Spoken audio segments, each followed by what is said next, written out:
이제 거짓으로 장기요양 등급을 받거나 서비스를 받다가 기관과 어르신 모두 처벌될 수 있는 법안이 신설이 되었습니다. 안녕하세요. 시니어 세상의 강 대표입니다. 자, 오늘은 바로 이번 달 5월에 국회를 통과한 노인 장기요양보험 개정 법안을 요약 정리를 좀 해드리겠습니다. 자, 그 전에 작년 한 해의 큰 이슈였던 장기요양기관 6년 지정갱신제, 이것 결과부터 좀 알려드리겠습니다.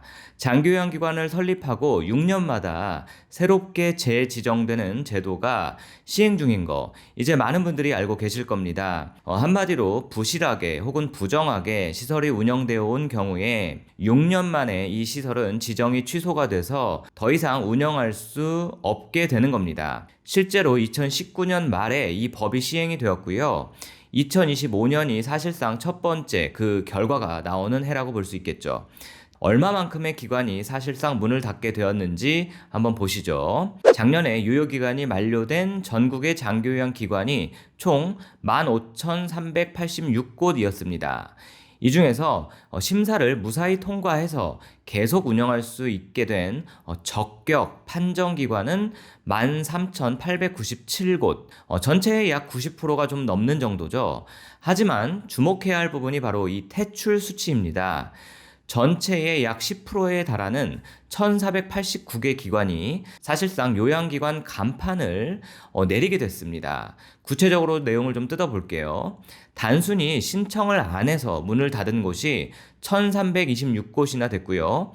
특히 계속 운영하고 싶다고 신청서를 냈지만 지자체 심사 기준을 통과하지 못해서 부적격 판정을 받은 곳이 전국에 163곳이나 됐습니다. 자, 그러니까 이것은 무엇을 의미할까요? 이제는 한번 차려놓으면 끝이다, 이런 시대는 지났다는 거라고 볼 수 있습니다. 사실상 부적격 판정을 받은 163곳 말고도 나머지 1,300곳이 넘는 곳들이 결국 심사를 받아봐야 의미가 없기 때문에 자진해서 폐업하는 절차라고 볼 수 있습니다.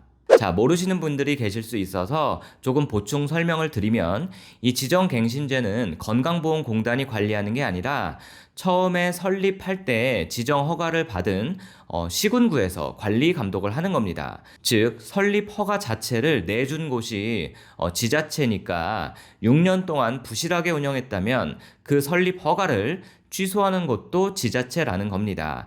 그래서 우리가 흔히 건보공단에서 3년마다 시행하는 기관평가나 혹은 불규칙적으로 시행되는 현지조사, 이런 것과도 성격이 다르고 감독 주체도 다르다는 점 참고로 알고 계시면 되겠습니다. 자, 그런데 오늘의 핵심 내용은 지금부터입니다. 이와 같이 부실 기관을 걸러내기 위해서 정부가 만든 제도에 더해서 여기서 끝내지 않고 더욱 엄격하게 부정 청구나 수급에 대해서 관리하겠다는 노인장기요양보험법 개정 내용이 본회의를 통과했습니다. 이번에 개정된 내용은 단순히 기관 운영뿐 아니라 장기요양 등급을 받고 서비스를 이미 이용하고 계신 어르신들과도 관련이 있으니까요. 가족분들도 반드시 확인을 하셔야 합니다. 첫 번째로 꼭 기억하셔야 할 점은 이제 기관뿐만 아니라 서비스를 이용하시는 어르신들의 책임도 강화되었다는 사실입니다. 자, 신설된 법안 내용을 좀 보면 장기요양 급여를 받고 있거나 받을 수 있는 자가 장기요양 기관이 거짓이나 그 밖에 부정한 방법으로 장기요양 급여 비용을 받는 데에 가담한 경우에 장기요양 급여를 중단하거나 1년의 범위에서 장기요양 급여의 횟수 또는 제공 기간을 제한할 수 있도록 한다. 즉, 예전에는 기관이 잘못하면 기관만 처벌을 받았지만 앞으로는 부정한 방법으로 비용을 청구하는 데 가담한 수급자 어르신도 최대 1년 동안 장기요양 서비스를 이용하지 못하거나 급여가 중단될 수도 있다는 겁니다. 정말로 조심하셔야 하겠습니다. 혹시라도 우리 어르신들이나 가족분들은 이런 유혹을 받거나 하셔도 이제 절대로 대응하시면 안 되겠습니다. 정작 어르신이 등급이 필요할 때 자칫 서비스를 받지 못하게 될 수도 있습니다. 두 번째는 시설 운영에 직결되는 아주 강력한 변화인데요. 바로 급여비용 지급 보류 제도입니다.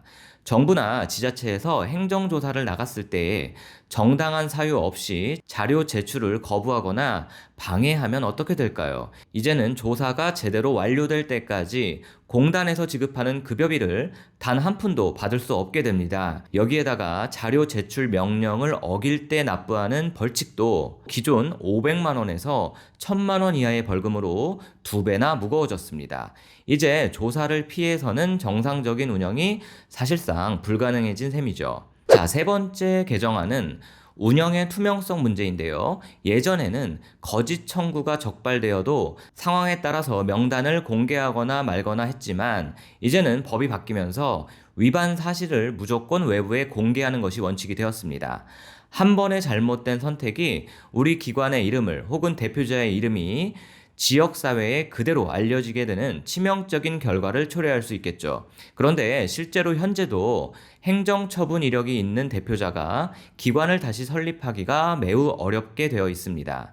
어떤 법에 명시가 되어 있지는 않지만 현재 지자체에서 새로운 기관에 설립 허가를 내줄 때 적극적으로 반영하고 있는 추세거든요.